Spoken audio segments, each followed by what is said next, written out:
Hey friends, how are you doing today? We're enjoying an English breakfast this morning. That one's for you.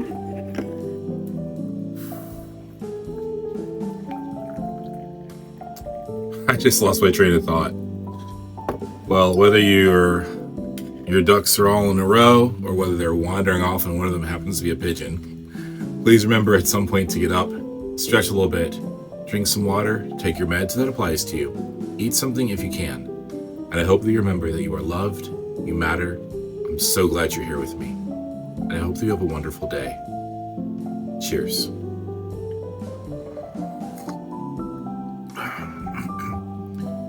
So, for those of us who are neurodivergent or feel like the other, if you will, it gives us a different perspective on life. And Lori Wade asked a really good question around this topic. Is that the trade-off?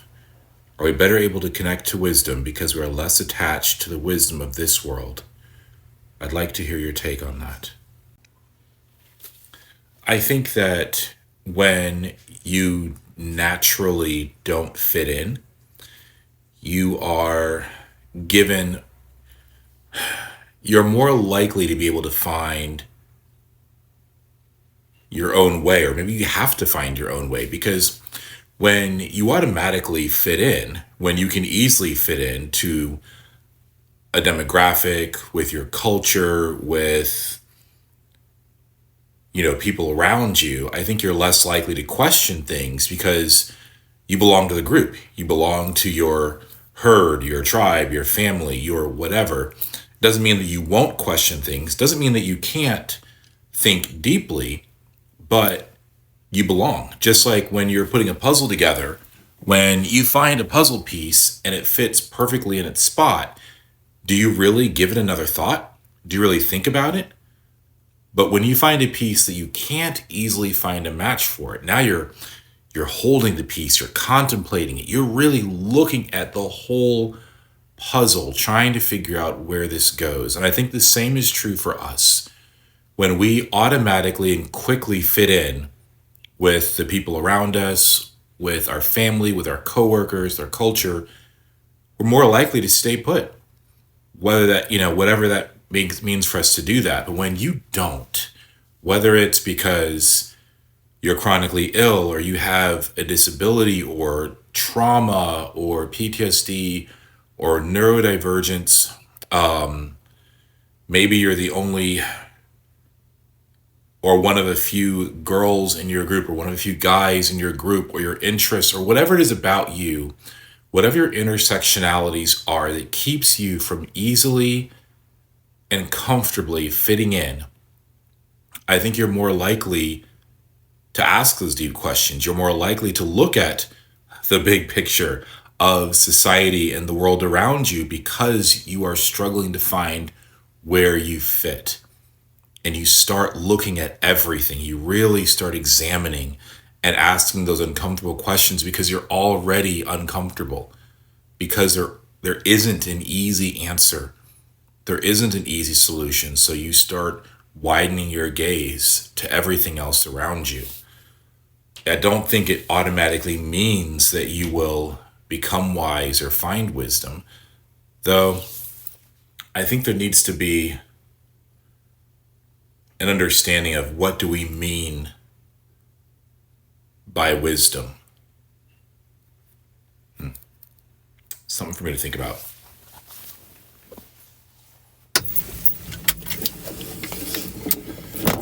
So I've been thinking about that, definition. What is wisdom and how do we define it? Because I feel like that is an important part of it. So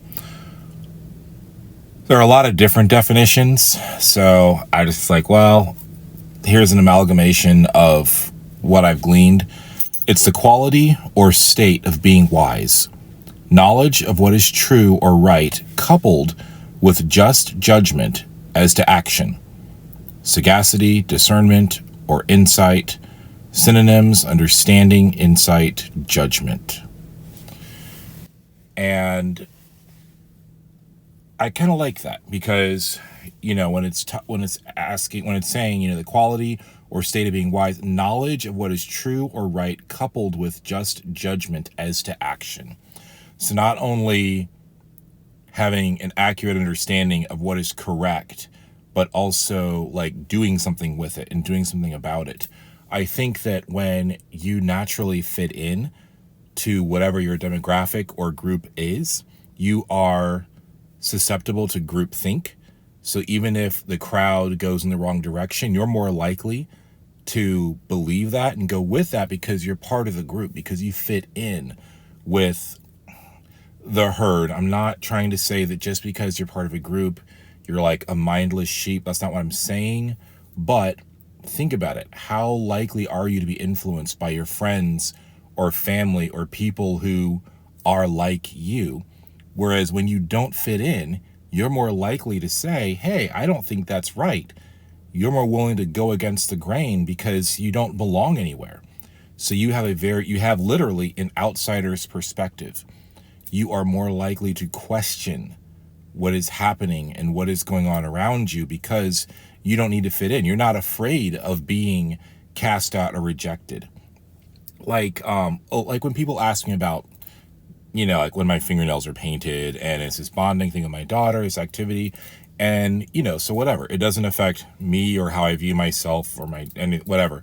But, there are definitely some dads who are like, oh, I would never do that because of what the other men in their world would think or say. It has nothing to do with whether or not their daughter would love it if they painted nails together or played dolls together or had tea parties together. They're afraid of how they'll be viewed, the respect they might lose from the other men in their social circles. Whereas when you don't have a band of brothers, when you don't have a group of men that you are a part of and manly with, it doesn't matter. I don't know that it affects your sense of manliness as much when there isn't a group, right? Well, there's no one to take away your quote unquote man card. It's just an example. But I think that falls in with other things as well. When you already don't fit in, you're not as afraid to make decisions that are unpopular because you're not part of the popular group. Does that make sense? Am I making sense? He says, anxiously hoping that somebody will agree with him so he doesn't feel alone in this, as he just talked about not fitting in. Anyway, yeah, so I guess in answer to your question, yes. I think I already answered it previously, but I'm just going to reaffirm that. Yes.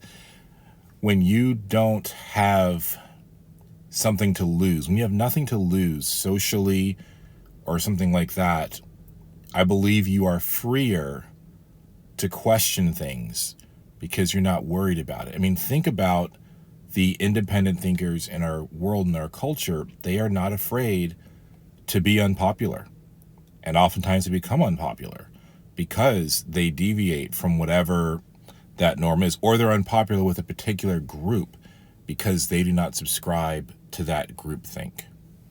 Anyway, I hope that was interesting or useful or entertaining or whatever it was needed to be for you. Love you guys.